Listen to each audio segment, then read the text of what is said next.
Can eating one avocado a day really help your heart? Let's find out together. Day 1. Breakfast with avocado toast. Simple, delicious, and packed with healthy fats. Day 2. Adding avocado to my salad at lunch. The monounsaturated fats help lower LDL, the bad cholesterol. Day 4. Smoothie time. Avocados make it creamy without adding cholesterol.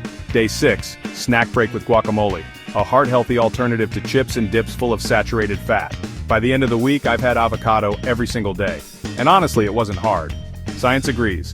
A 2015 study in the Journal of the American Heart Association showed that one avocado a day can lower LDL cholesterol as part of a healthy diet.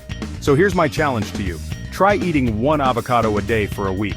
Your heart just might thank you.